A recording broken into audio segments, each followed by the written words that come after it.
folks, welcome back to another episode of Forgin' Fridays. We're back again, and today we have I'm looking forward to this. One of my favorite decks, what I've termed LegacyAffinity, and as if you watched that other video maybe a few weeks ago, my other affinity deck is also a legacy deck, so I probably need to retitle some of these things. But this is one of my favorite decks, folks, and it's so when I first started playing Magic, when I first started building decks, and that's kind of what I enjoy from Magic is building decks, and I created a few decks, and the first few that I created were Affinity, which, like I said, if you watch that other video, you've seen my Affinity deck. That, you know, I built that deck, and it's changed over time, and I've made updates to it, but it's, it kind of is the same deck as it was back then, to a certain extent. And I made my Tron deck, which, if you watch that video, you know that's not really a Tron deck anymore, it's a post deck, a cloud post deck. And from early on, when I created both of those decks, I was interested in combining them into a single deck that, is kind of the purpose of Affinity is you play these big spells that are discounted because you have a bunch of artifacts out. So you're able to play these big things for cheap because of the amount of artifacts you have out. Post and Tron, their purpose is to play lands that produce more mana, more than one of any mana. I think in both cases, colorless mana. So instead of you getting one colorless mana from tapping a land, you'll get 2 or 3 or 20 if you're playing Cloud Post. And I was always interested in kind of combining those two decks into a single one. But the more and more I twisted around in my mind about how to make it work, I could never quite figure it out. And at the end, after about a year or so, I probably said, there's no way to do it. There's no way to build a deck that is functional, that has mixture of affinity and kind of is artifact themed, and also has Tron or Cloud Post in it, or whatever lands you have that create a bunch of mana, because they're kind of two. Although they kind of seem similar, they're kind of two different things. And for the longest time, I could never figure out how to make it work. And then, probably in the last year or two, there have been a couple of lands that, the Wizard of the Coast, the folks that make Magic, that they developed, that they released, that inspired me to build this deck. It to me, it kind of turned into a mixture of Legacy Affinity, Legacy Cloud Post, Legacy Tron, or I guess I should say Tron. Tron is not, or I should say Cloud Post, because Legacy Cloud Post, because apparently Legacy Tron is not. People don't play Legacy Tron, except for me, because that's what this deck is going to be. And I actually, another YouTuber, I forget who it was. If you're watching, comment if it was your video that I watched. He built a Legacy Tron deck, kind of built after modern Prison Tron. So some inspiration is taken from that to build this deck. and I should, before we go any deeper, I should let you guys know, I'm playing Forge here, the Magic the Gathering rules engine, as I probably haven't mentioned for a couple of videos. It's, it lets you play single player against an AI. You can also play network play against other players, though that's a little bit finicky. So I mostly just play against myself, against the AI. So let's jump into this. Jump into this deck, and I'll kind of show off what we got here. So I should start out with Tron. So if you don't know what Tron is Urza's Mine, Urza's Power Plant, and Urza's Tower. Each of these lands come into play and untapped, and you can tap them for 1 colorless mana. Except if you have all 3 of them in play. Urza's Mine will tap for 2, Urza's Power Plant will tap for 2, and Urza's Tower will tap for 3. So, and you might see this at different, there are different cards that make reference to Urza, and usually things will cost, it'll have some ability that cost 7 mana. So I think Urza's Factory, I think is the other land that's not in this deck. You can pay 7 mana and it'll create a 2/2 artifact creature, which that's the reason why it's not in this deck. That's a lot of mana for a 2/2. It's really bad efficiency on that. So the inspiration that I had for this deck, the thing that kind of kicked it off for me, is this fella here, Urza's Workshop. Urza's Workshop is a land just titled Urza's, and it taps for 1, or you can tap it to add 1 colorless for each Urza's land you control. Activate only if you control 3 or more artifacts.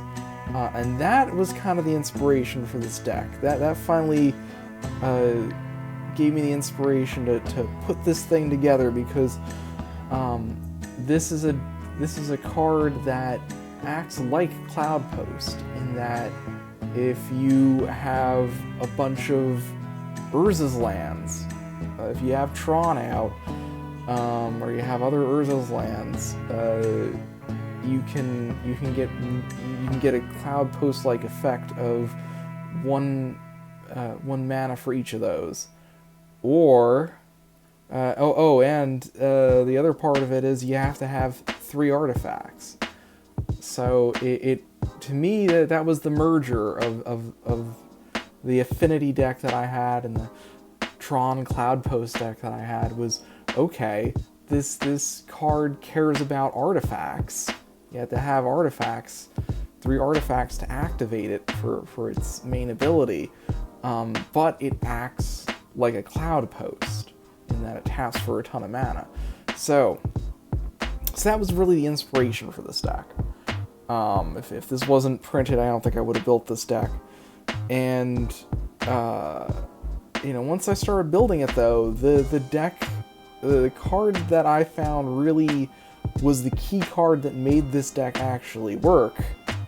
Although Urza's Workshop inspired it, it was really Urza's Saga that really was the key card in this deck. And I'm sure you've seen it in Modern. If you've played any Modern, these things were really popular after was it Modern Horizons 2 when this thing came out.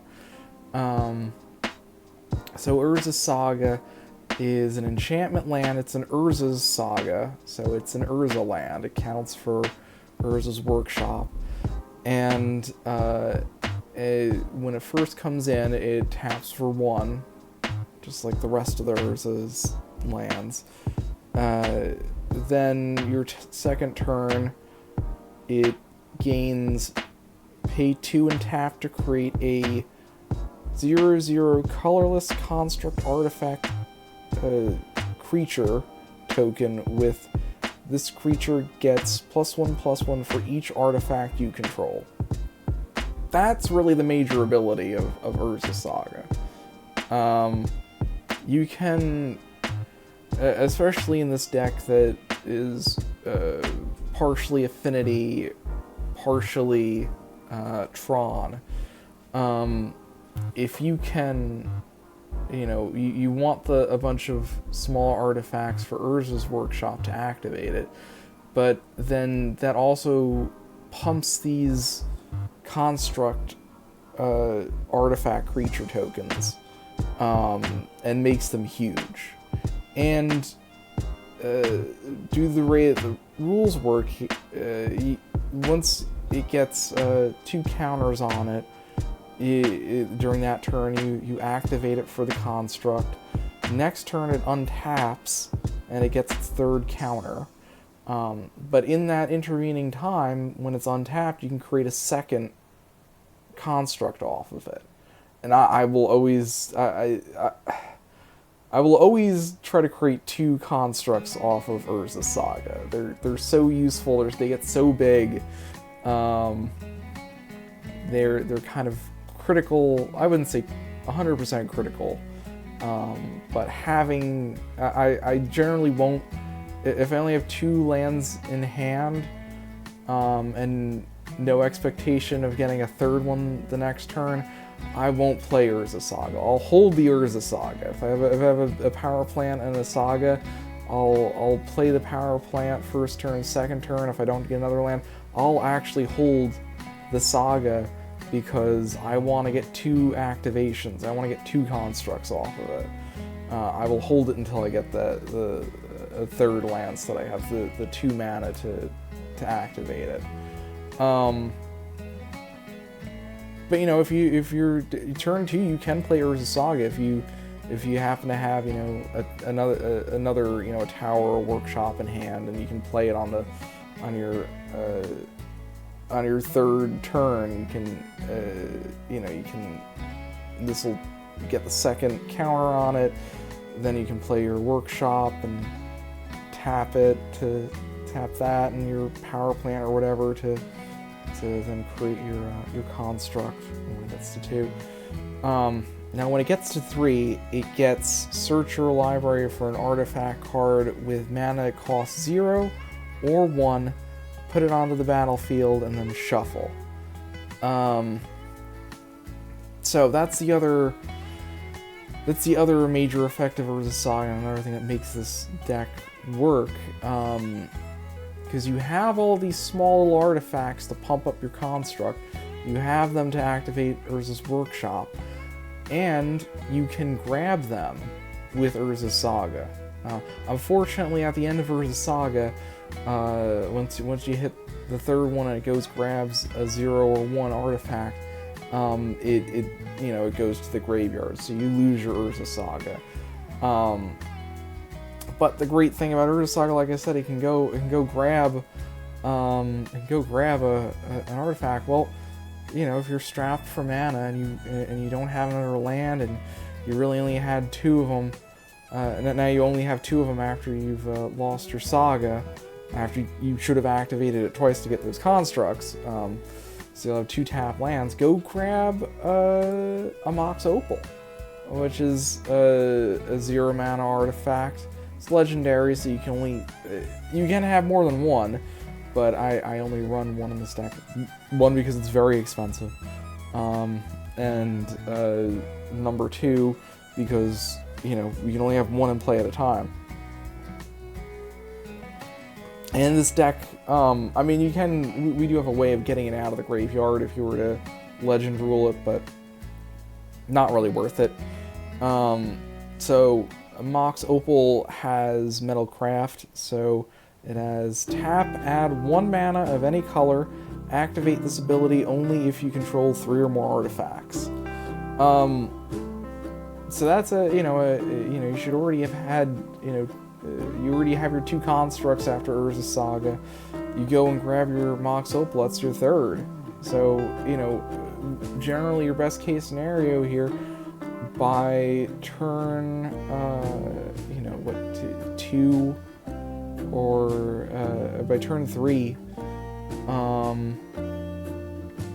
yeah, was it so? Turn 1 you play a power plant, turn 2 you play your Urza Saga, turn 3 or 4 you should have 2/3/3, at the very least 2/3/3 constructs, and, you know, maybe a Mox Opal or something else. But they should at least be 3/3, because you're grabbing, you have the 2 of them, which count for themselves, and then you have your Mox Opal. So at least 3/3, and we're generally in a worst case scenario. What else can you grab with Urza Saga? Well, you can grab this Gingerbrute, which has haste, and it has it's a 1 for 1/1. So it's like I said, creature you can grab with it, and you can pay 1, and then Gingerbrute can't be blocked this turn except by creatures with haste. Usually makes it generally unblockable unless your opponent has something with haste. You can also tap 2 and sacrifice it to get 3 life. It's very rare that I've used that ability. Generally, I'm tapping out to put a bunch of stuff on the field with a ton of mana. You could, in response to your opponent trying to exile it or trying to destroy it or something, you could sacrifice. Or if you're really in need of some health, and there is other ways to gain health in this deck. You can sacrifice it again, but generally I don't use that ability. We also run another Pyramid of Pantheon, another 1-mana artifact. You can grab the Saga. Has 2 and tap to add 1 mana of any color to your mana pool.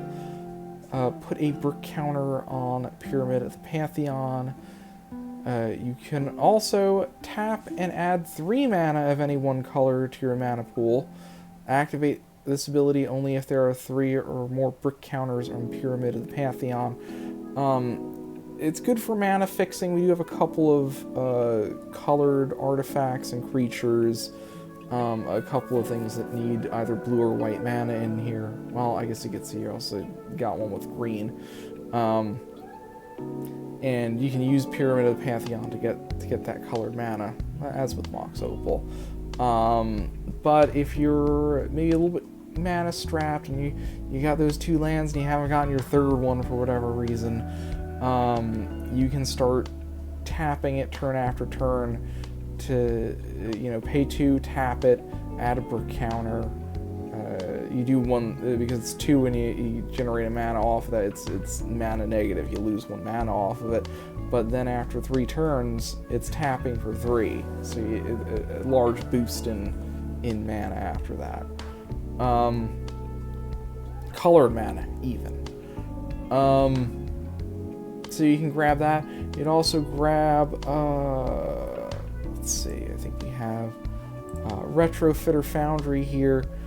Retrofitter Foundry it's a 1-mana artifact, so you can grab with Urza Saga. It has pay 3 to untap Retrofitter Foundry, and it has pay 2 and tap to create a 1/1 colorless servo artifact creature token. Tap. Pay 1 tap, sacrifice a servo, create a 1/1 colorless Thopter artifact creature token with flying, and then finally as tap, sacrifice a Thopter, create a 4/4 colorless construct artifact creature token. Generally, I will use the first 3 abilities. I generally will never use the 4th ability on Retrofitter Foundry. And the great thing about Retrofitter Foundry is it's a way to indefinitely increase our artifact count, because you can pay 2 and create a servo, And then you can, with the mana we generate, since we got all those big lands that generate a bunch of mana, pay 3, untap it, pay another 2 to create another servo. So you can do that to increase your artifact count and increase the power of those constructs. And so, essentially 2 to create an artifact, a tiny little artifact, and then 5 every time after that to add another one. You can pay 1 and sacrifice to create something with flying. That's great if your opponent plays a Moat, which is an enchantment that says that only things with flying can attack. So you can create some flyers with that. If you need a block, say an Angel deck, you can create you can sacrifice one of your servos, create a Thopter, and block it with that.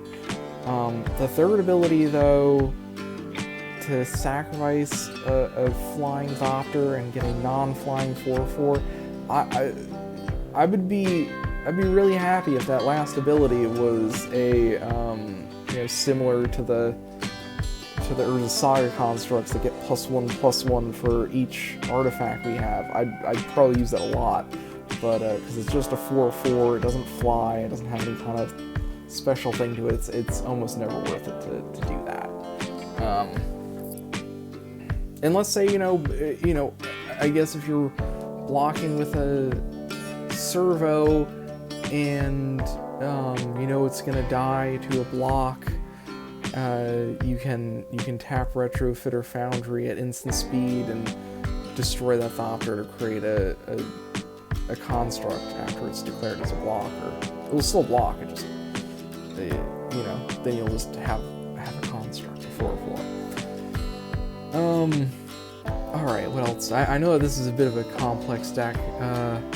One of the things that ended up happening with this deck is it's a bit, I would say I sacrificed in consistency. It's a bit inconsistent that, there's a bunch of different cards in it, there's barely any 4-ofs in it, but it's become a bit of a Swiss Army knife of a deck. You kind of have answers to anything your opponent has, just because there's so many different things within the deck. And Urza Saga allows you to grab a lot of those things, so it's not just hunting through a 60-card deck for an answer. So back to things you can grab with Urza Saga. You also run a Bloodforged Battle-Axe, which is a 1 for an artifact equipment, and it says equipped creature gets +2/0, and when equipped creature deals combat damage to a player, create a token that's a copy of Bloodforged Battle-Axe, and it has equipped 2.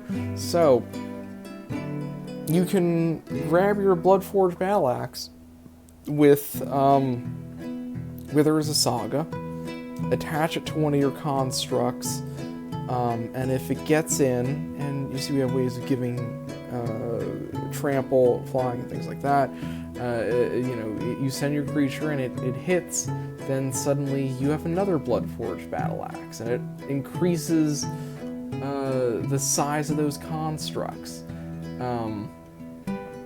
And you can equip that, and then if you have the mana, and you should have the mana with this deck, equipping for 2 isn't all that hard, and you can end up with a creature with 4 or 5 Bloodforged Battle-Axes on it that can swing in, and if it's unblocked or has trample on it, it's gonna double that number. And increase the size of those constructs. So, as I mentioned, I created this deck kind of from a modern Prison Tron, somebody else's YouTube video that used modern Prison Tron as kind of a base. So there's a bunch of prison pieces in this deck. So we run one Pithing Needle.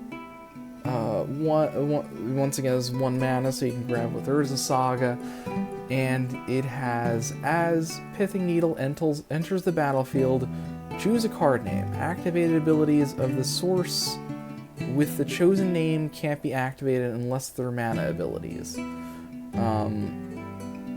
So we have that. So we have a couple of things in here to turn off activated abilities. Some things say you can't name a land card. Some things say you can, but it won't block mana abilities. You just have to watch that, you know, you can name a land card, which I know that the reason most people don't run Tron in Legacy is a fear of, oh, what is it? It's not Strip Mine, because Strip Mine would would hit any land. Oh, there's one of those lands that can destroy non-basic lands. That people are in complete fear of those non-basic land destroying lands. And you can Pithing Needle those lands, and then they can't actually destroy any of your lands. You have to kind of know ahead of time that they're running those lands. You know, a Tectonic Edge or a I don't even remember. I don't remember the name of the land. It's actually rare that the computer will play that one. So you can Pithing Needle and stop land destruction from hitting your Tron. Or worse, your Urza Saga. And I think that's kind of the beauty of this deck is land destruction. If your opponent's playing land destruction, they'll think to hit your Tron lands. They won't think to hit. I don't think they'll usually think to hit Urza Saga or Workshop. Yeah. So I think you know they can destroy one of your Tron lands, but I generally don't bother trying to build Tron. If I happen to get Tron, if I happen to you know fumble my way into having all 3 of the Tron lands, these fellows here, these fellows right here, then you know I'm more than happy to have the 7 mana they provide. But I generally will rather get an Urza Saga or a Workshop or something, because I feel like those provide better value in the long game. What else are we running for Prison? Relic of Progenitus, another 1 mana, can grab it with Urza Saga. It has tap, target player exiles a card from their graveyard, pay 1, exile the Relic of Progenitus, exile all graveyards, draw a card. So some card draw on this. I generally only use the first ability and just use it pretty, you know, if I get Relic of Progenitus out there, generally any turn that the opponent has something in their graveyard, I'll tap it to clear a bit of their graveyard. It's great against decks that run, you know, things like Living End or something that resurrects things from the graveyard. You can Relic of Progenitus to try to get rid of the stuff in their graveyard. We also run a Sorcerous Spyglass. That's 2 for an artifact that says, as Sorcerous Spyglass enters the battlefield, look at an opponent's hand, then choose any card name. Activated abilities of the source. Activated abilities of sources with the chosen name can't be activated unless they're mana abilities. Once again, you can name lands, but they can still tap for mana.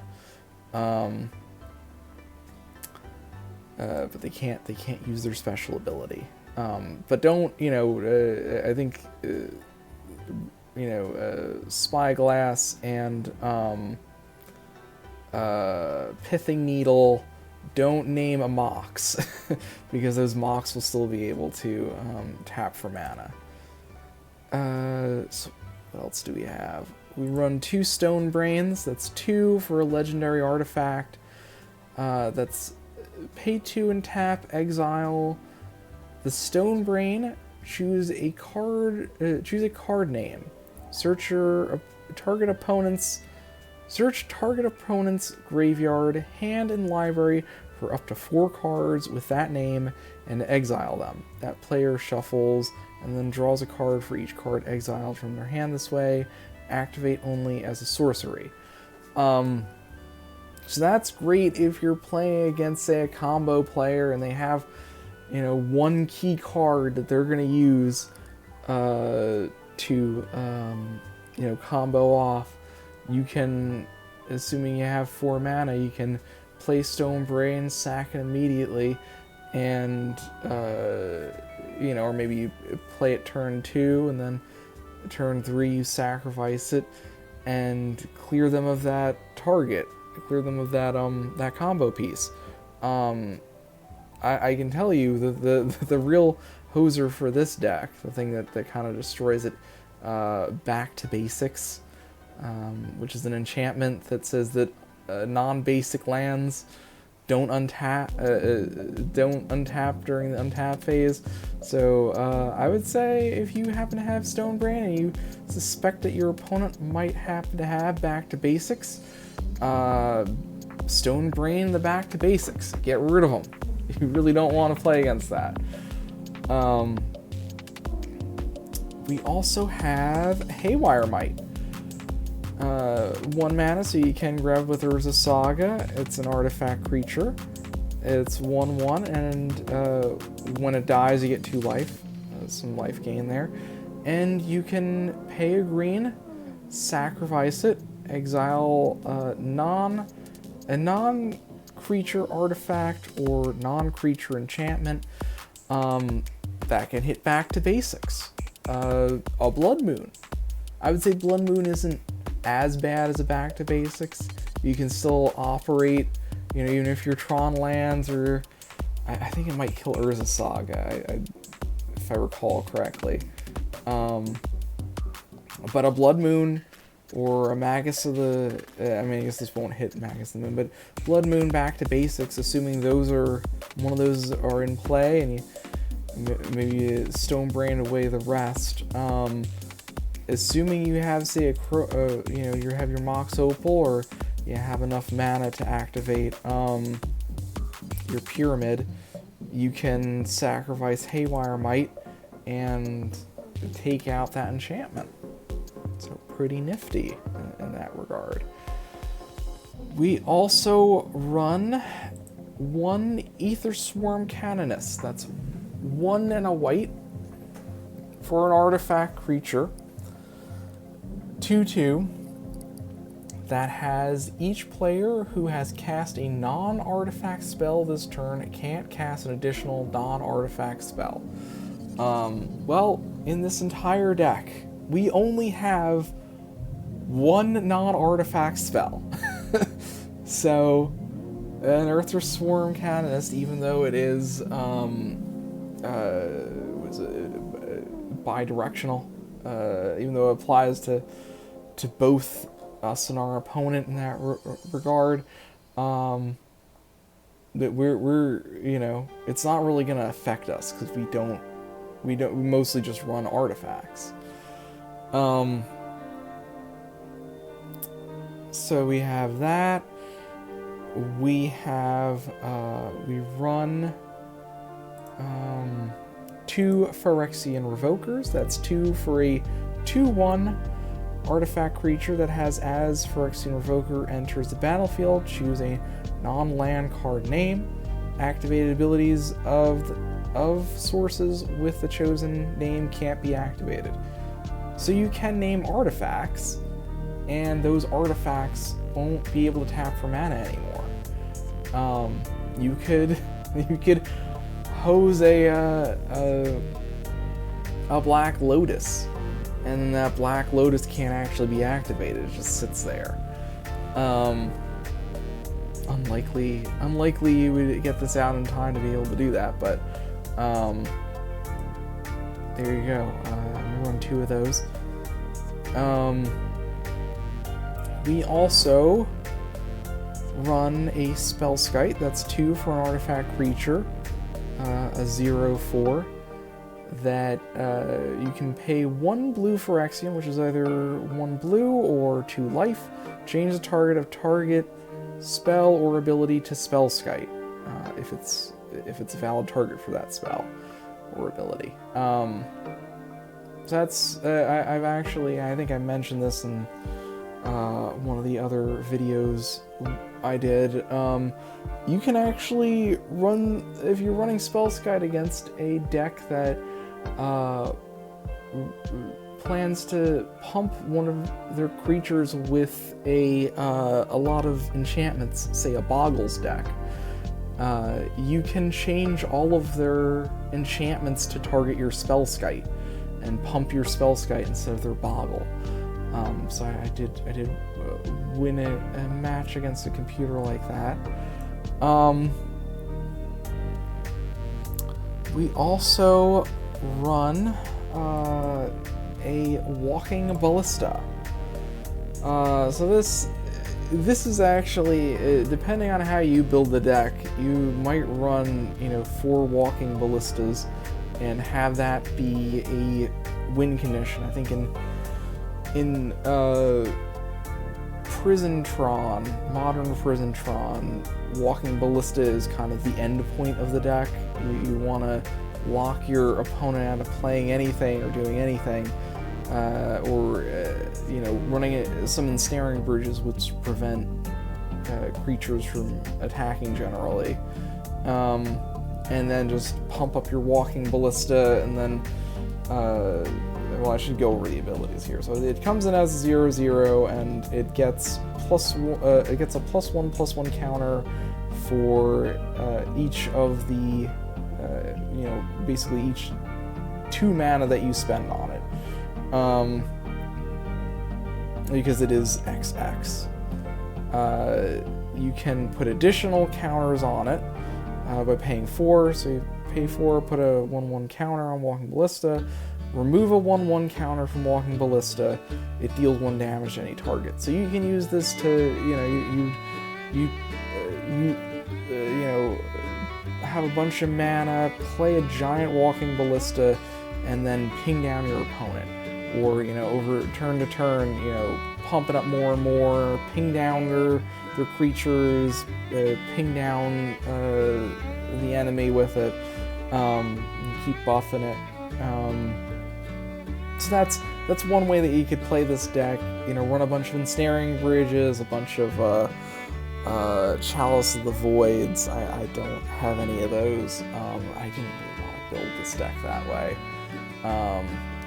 So it, kind of a minor point, but you can use it to ping down creatures that are problematic. Maybe a flying creature or a Boggle. Or actually, wait, no, Boggles are hexproof, so I guess you couldn't get a Boggle with it, but Walking Ballista. What else do we have here? So a recent addition I added here, and I don't know why I tried changing the version that it shows here. Karn the Great Creator. He's 4 mana for a Planeswalker, and this is the unreadable version of Karn, the Great Creator. It has opponent's artifacts can't activate, just as a static ability. It starts with 5 loyalty, and it has trying to read this. The wordy version of Karn the Great Creator. You can add as +1 loyalty, target non-creature artifact turns into an artifact creature with both power and toughness equal to its casting cost, and your next turn. The main thing with this is its second ability, though, which is spend 2 loyalty, put an artifact, a card from outside the game into your hand. That actually means from exile or from your sideboard. So generally, I don't run sideboards in Forge decks, but I did make an exception. I have to figure out how to get over to it, though. Maybe let's go into edit the deck here. Definitely see the sideboard here. So some of these, you can see Zarbaz here. I'm not going to go over all these cards. Zarbaz, Arcbound Ravager are kind of more along that plan of getting Walking Ballista to have more and more counters on it. I used to have Serum Powder in the deck, and I swapped it out for Karn. And the great thing about Karn is it can grab Mycosynth Lattice from your sideboard, which is 6 for an artifact that says all permanents or artifacts in addition to their other types, all cards that aren't on the battlefield, spells and permanents are colorless. Players may spend mana as though it were mana of any color. So the combo and the really prisony part of this deck is that if you have Karn, I can find Karn again. Where'd he go? Where'd Karn go?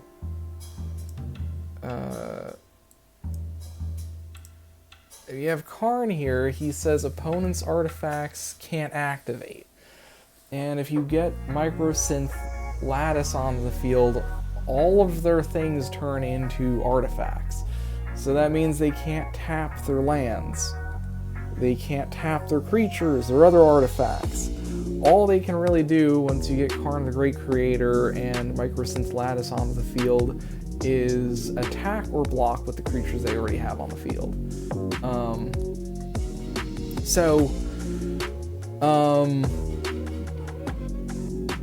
yeah, that's it is a 10 mana combo, but because we're running all these all the Tron and the Urza's Workshop and everything, 10 isn't that hard to hit.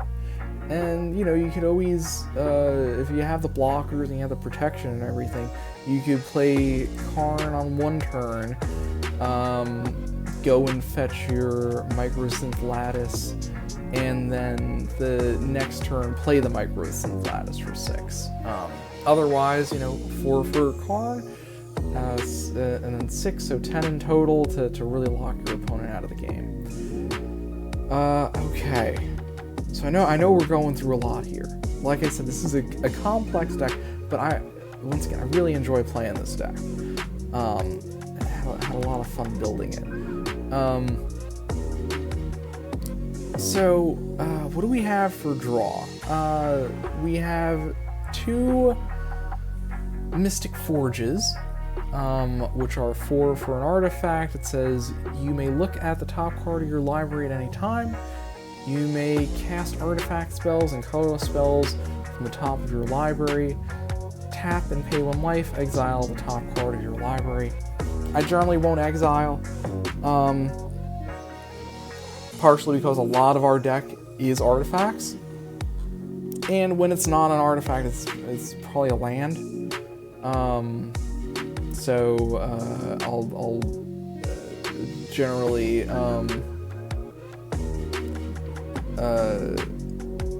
generally just leave it there to draw it the next turn, because all of our lands are pretty good to have on the field and draw the next turn. We also run, this is from Classic Tron and from our Cloud Post deck, if you remember that. We run 4 expedition maps, 1 mana, so you can fetch this with Urza Saga, and it has pay 2 and sacrifice it and tap it. And it says, search your library for a land card. Reveal it, put it into your hand, then shuffle. So, like I said, generally, if I'm sacrificing an expedition map, unless we're in a case of, you know, power plant and Saga on field, and I need to get that, I need to get another land to activate its construct ability, I'll generally be going and getting another Urza Saga. I'll be grabbing that. You know, even if I have 2 parts of Tron, I'll go get the Saga anyway, because it's so powerful, and the constructs it creates are so huge. We also run, and I barely ever use it for this purpose, I run 1 Inventors Fair legendary land. It has, at the beginning of your upkeep, if you control 3 or more artifacts, you gain 1 life. Tap it for 1 mana. You can also pay 4, tap it and sacrifice it to search your library for an artifact card, reveal it, put it in your hand, then shuffle your library. Activate this ability only if you control 3 or more artifacts. I barely use the sacrifice ability. I'd rather just be gaining the life and having the extra mana.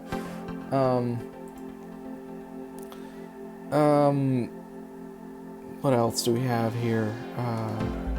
We also run our only non-artifact, non-lands card in the entire deck. Is this fella right here, Emry, Lurker of the Loch. 2 and 1 blue for a legendary creature. It's 1 and 2, and it has the spell cost 1 less to cast for each artifact you control. So you'll probably be paying 1 blue. Kind of affinity. I don't know why it just doesn't say affinity on it. When Emry, Lurker in the Loch enters the battlefield, mill 4 cards, and it has tap it and choose target artifact card in your graveyard. You may cast that card this turn. That'd be great if your opponent has some removal, something that's destroying some of your artifacts. You can go and grab them back with Emry. You do have to mill 4 cards. We're not really a self-mill deck, so I generally don't play Emry unless I see that you know, an artifact that I really want has ended up in the graveyard. We also run 4 Thought Monitors, our only actual affinity creature thing in this deck. So it's 6 and 1 blue for a 2/2 artifact creature with flying, and it has affinity for artifacts, so we're probably going to be playing 1 blue for it anyway. And it has, when Thought Monitor enters the battlefield, draw 2 cards. That's classic affinity, Thought Monitor. Refilling our hand, getting another artifact out on the field. Great for that.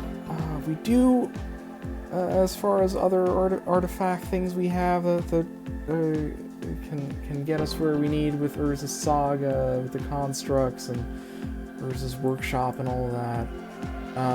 We do run 2 Seat of Synod, that's an artifact land tapped for a blue, 1 Ancient Den tapped for 1 white. I will say these are kind of take it or leave it. They're great to grow your constructs, but it is, you know, they are lands that are susceptible to artifact removal, so just be careful with that. We also have a Treasure Vault, which is kind of, I think this is a newer artifact land. It can tap for 1, or you can tap and pay XX, sacrifice it to create X treasure tokens that can really, you know, late game increase your artifact count. Really, if you have a lot of mana, and you want to have a lot more artifacts to pump your constructs, that's the way to do it. Kind of rare that I'll use it, but I have used it in the past. Or, you know, if you just need other colors of mana that, you know, maybe you didn't draw your, you didn't get your Mox Opal, or you didn't get your Pyramid, that's another way to get any color mana. And finally, the payoffs. I know we're at almost an hour here. I'm still going over the deck. We're gonna get to playing it soon.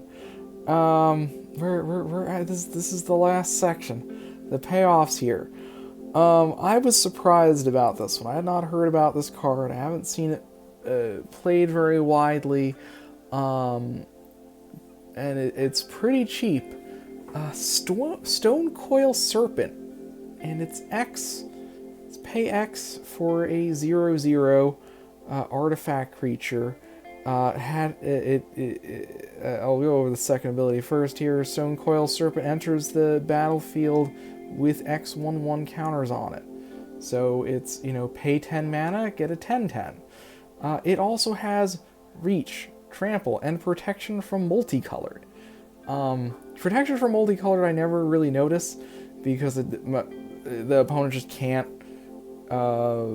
block or can't you know, use an instant or sorcery on it that's multicolored. The Reach and Trample are huge though. You know, you can create a 10/10 with all the mana you have that has Trample, and it has Reach to block flyers. Stonecoil Serpent, a pretty huge card that I think is underrated. We also run, and this is more of another take it or leave it here. We run Darksteel Colossus. It's 11 for an 11/11 trample, indestructible. If Darksteel Colossus would be put into a graveyard from anywhere, reveal Darksteel Colossus and shuffle it into its owner's library instead. It's good at preventing mill decks from milling us out. It'll just constantly go back to our library. I guess we'll draw it if they've milled the rest of our deck. But you know, it is trample, it is indestructible. But an 11/11 in this deck is not all that big, as you'll see. We'll get some really big constructs on the field that put Darksteel Colossus to shame. You could run a Blightsteel Colossus, which is basically Darksteel Colossus but Infect. I didn't go that route because I have nothing else in this deck that does Infect damage, and I just opted more for, you know, we're going to be doing a bunch of damage to our opponent, might as well keep it all the same type of damage. But, you know, swap it out if you have a Blightsteel. We run 2 Etched Champions, which are 3 for a 2/2 that has Etched Champion has protection from all colors as long as you control 3 or more artifacts. That means it's unblockable, it can't be targeted by anything except for other artifacts. Be careful of that. If you start swinging in, your opponent has a bunch of artifact creatures, or, you know, an Emrakul or something that's colorless.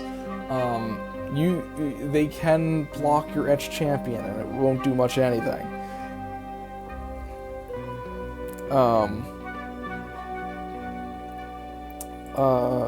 Another thing we run, we run 1 Kaldra Compleat, 7 for a legendary artifact equipment.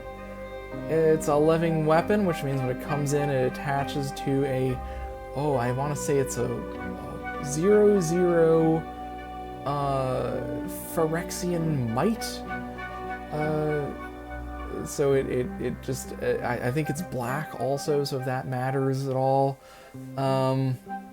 Kaldra Compleat has indestructible, and it has equipped creature gets +5/+5, and has first strike, trample, indestructible, haste, and When this creature deals combat damage to a creature, exile that creature.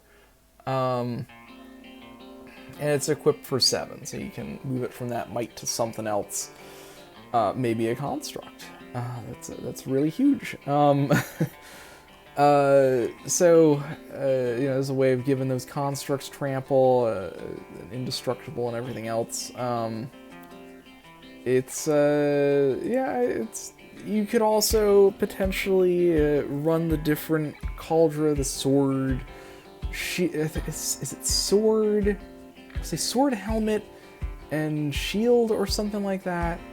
You could run those 3. They get kind of a similar effect, but I already had this deck packed with so much, and we're not. It's better for if you'd rather have a bunch of little artifacts instead of one big one. But this is kind of a payoff, so I was like, 7 isn't that bad for this deck in late game. You can. In fact, if you assemble Tron, you can play Kaldra Compleat. I think I've done that once or twice. Just randomly happen to meander into Tron and cast a Kaldra. Last but not least, our other big payoff here. Nettlecyst is 3 for an artifact equipment living weapon. So you get that 0/0 black Phyrexian Mite. And it has equipped creature gets +1/+1 for each artifact and or enchantment you control. Kind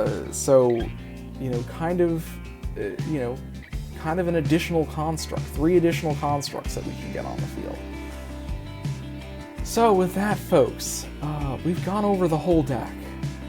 I know that took like an hour. Take a breather, take a moment, breathe in. You've absorbed this giant, ridiculous deck that I've built. LegacyAffinity. Let's jump into it. Let's actually play some games. See what this deck can do after nearly an hour.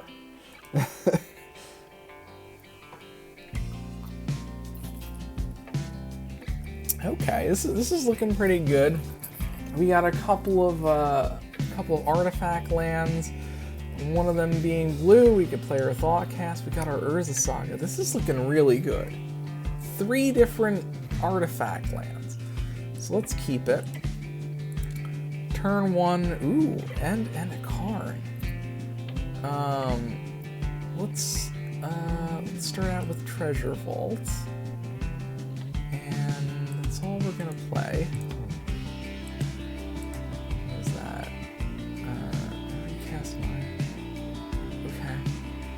Now let's play our Urza Saga.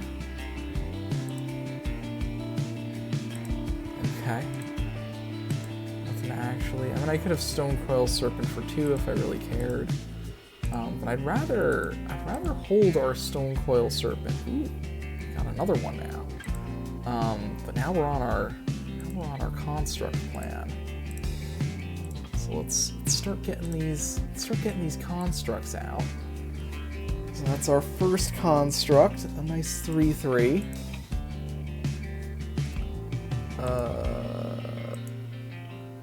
Okay. Deal 1 damage. Okay, you're gonna spend 2 spells on that 1 construct. Okay, you can take it. Okay.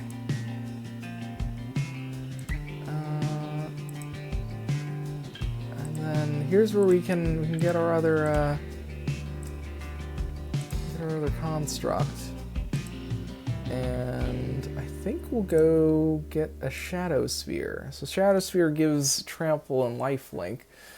We're running a bit behind on life, so let's do this. Now you got a 5/5. And let's workshop. Yeah, let's actually workshop. And do we have enough for Thought Monitor? Yeah, let's Thought Monitor.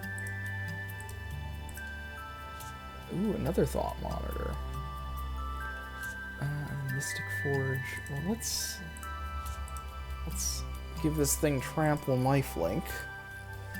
I think we only have one Urza's, so just get 1 mana off of it. And let's start swinging in with it. You can see... Oh, I have too much in my hand. What do I want to get rid of? I think Stonebrain. I think we'll get rid of Stonebrain. I don't need that Stonebrain. Yeah, I don't think they're running anything that I'm particularly scared of. Let's play another Workshop. And let's play... Each tap for 2, so we'll get our Mystic Forge. What do we have on top? Ooh, an Expedition map. Yes, I think we will have an Expedition map. I don't really care about that Walking Ballista right now. But you know what? We'll draw it. Okay. Did I overdraw again? 1, 2, 3. No, okay. There's room for all this stuff.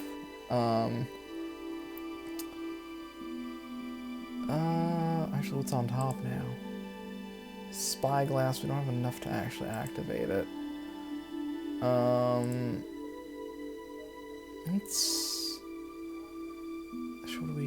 have enough for Kaldra Compleat. Maybe next turn Kaldra Compleat.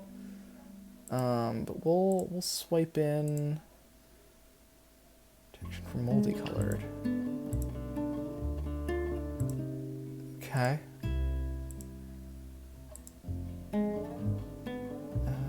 He's the Monarch. Certainly playing a lot of things. I don't think any of this is gonna matter pretty soon though. Let's Kaldra.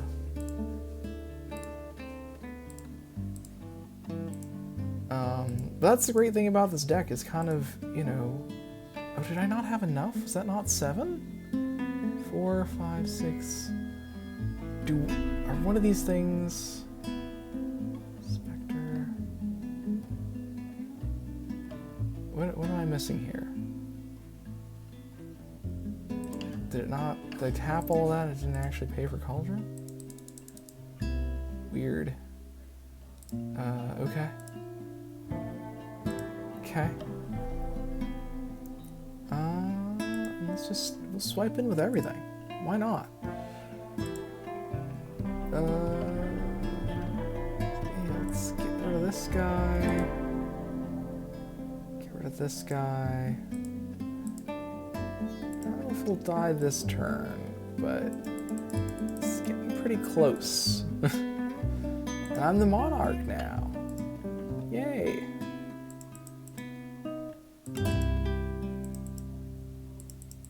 Okay. I think, oh, nope, I won. Sometimes it's hard to tell. Alright. Let's jump into another one. Like I say, you know, and you can see there were different times where I could have activated the Expedition map. I could have played Kaldra, you know, Stonebrain was an option. You really get a lot of options with this deck at any one time. And, you know, we'll keep this. We can Urza Saga pretty soon. Let's play Workshop, Expedition map. And you can see we actually are... Ooh, this is real nice. We're actually doing great here because we can play our turn 2 Urza Saga, and we already have one artifact down. We could play Stonebrain. That's 2 artifacts. And now we can start making our constructs. We have 3 artifacts. And we can tap this for 2. And now he's a 4/4. So you can see it just, you know, you just kind of start rolling over the opponent here. Let's tap it, workshop, and I think we'll get a Mox Opal so that we can play this fella here. And another expedition map. And another workshop. If we... I shouldn't have played that expedition map because I could have gotten a Nettlecyst. That's fine though. Yeah, I don't have anything floating. So we'll just play another expedition map. We'll just lose one floating. No mana burn anymore, folks, so don't worry. But you can see, where was this, turn 3 or something? And turn 3 or turn 4, and I'm swinging in with a 9/9. Okay, yeah, you can hit the... it's kind of too late for the opponent at this point. We'll play a Nettlecyst. I got her Nettlecyst. Another 9/9. Play another Nettlecyst. Now they're 10/10s. And now we're swinging for 20 damage with 2 10/10s. Blocking, and like it's... You could really see how, you know, it was turn 5 and we had 4 10/10s. And we're never, you know, I think you've seen already. We've, you know, we'll go do another match. I don't have to construct Tron. Like if I get Tron, you know, I'm more than happy to play it. But I don't need Tron. You know what? I'll keep this. It's a bit risky. We only have one land that we can really play.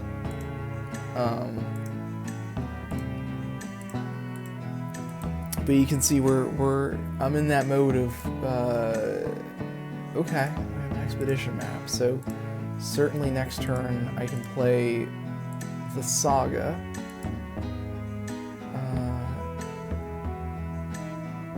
Look at okay. What are you gonna get? the one that I really care about is Urza Saga. What did he take? He talked to... Okay, I mean, that's a good idea. What does this have? So, we're certainly going to play this. Oh, don't want to do that. I guess I could have done that on the opponent's turn. Let's get... What do we actually need here? We don't really care about colored mana. Let's get... Should I try Tempsy Constructron? I think I'd rather get Workshop.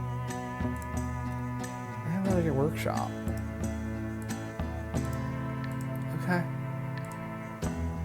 What does he do? Target creature card. Graveyard. Okay. Oh, so he maybe, X is the number of modified creatures. There's not any modified creatures. Okay, so we'll play this, and then we'll get our construct. It's not going to be super big yet. Yeah, he's only a 2/2. It's not... What's this thing had? Menace. So it needs to be 2 or more creatures. Yeah, he's gonna get in for some damage.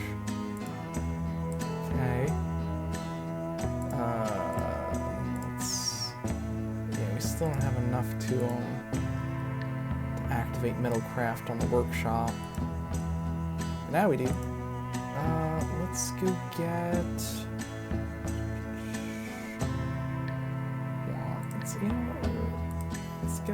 Let's get that.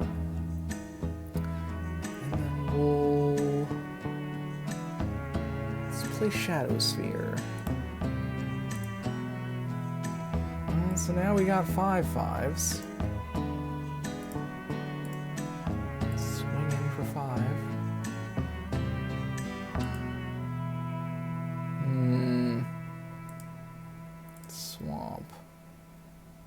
Okay.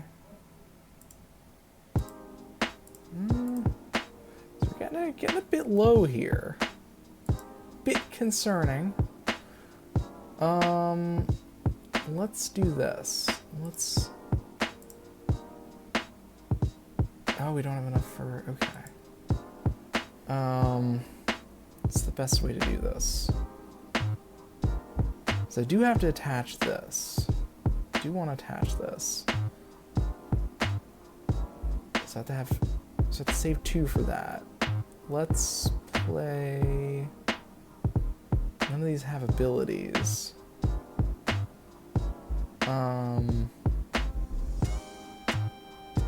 Let's play Pantheon.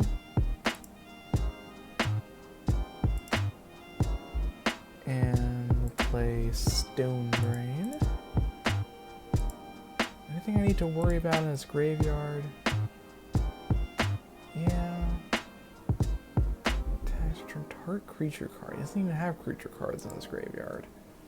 So that'd be a case where he could Stone Brain away something in his graveyard, but he doesn't have anything in there.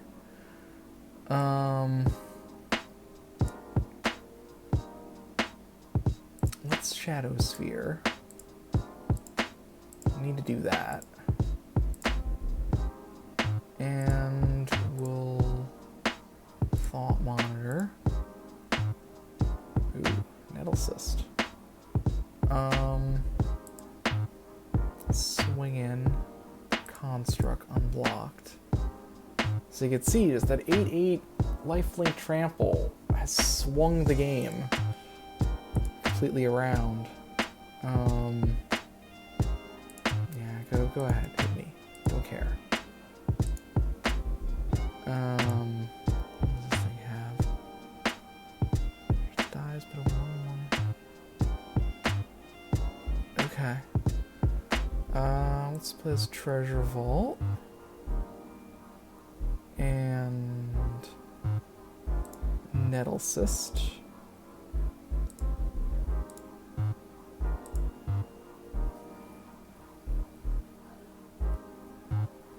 And we'll play Expedition Map.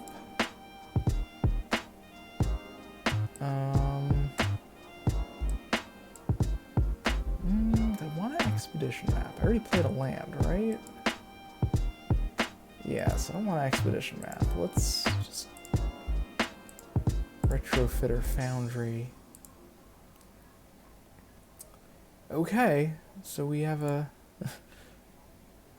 and he's flying, so I'm not going to swing with the Thought Monitor. Yeah, alright, yeah, you... both of those things. Get in for a bunch of damage. Yeah, you could see. I probably should have swung it with the Thought Monitor. You can see how, you know, now we have a 12/12 with trample and an 11/11, and we have a thing with flying, and they don't have anything with flying. It's just an inexorable, you know, you just kind of build up your board to the point where you're not gonna, yeah, this is not gonna work out, buddy. You're trying, but like, you know, mana ability, so we'll play this.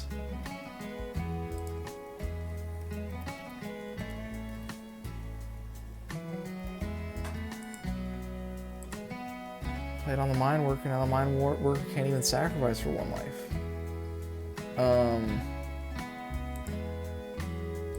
Create another server, I suppose. And like, that's the thing, is like, okay, I suppose I could go, I could go get the other piece to get Tron.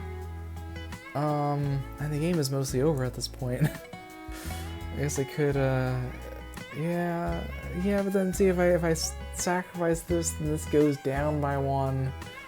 You know what? Yeah, let's do it. We'll go What do we need? A power plant. We got a power plant, a mine.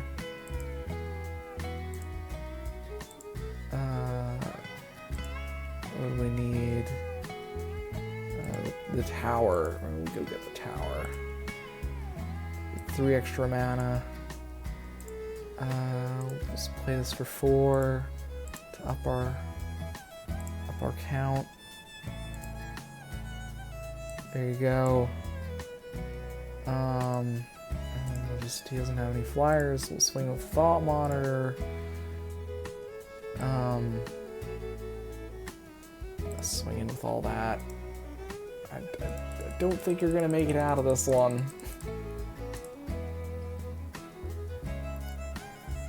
So yeah, I know this is a bit of a longer one, folks. I think we'll call it here. But yeah, like I said, I really enjoy playing this deck and building it, and I would really recommend, you know, give Legacy Tron a chance. I know people always say, "Oh, get them, do the Cloud Post." You know, the Cloud Post is more resilient than Tron. But I would say, you know, I think you've seen, you know, you get the same effect as Cloud Post and Affinity because of Urza's Saga and Urza's Workshop. So, you know, I would say don't be scared of playing Tron in Legacy. You know, you just gotta be careful of your was it Wasteland? Is that the thing that everybody's scared of? You know, name that on a Pithing Needle or Stone Brain for it if you're really that scared of it. Otherwise, yeah, this is like I said, really fun kind of combining Affinity and Tron, and I hope you enjoyed watching this rather long episode of Forging Fridays, and I hope you join me for the next one, even though this one was a bit of a long one. So with that, I will say adios.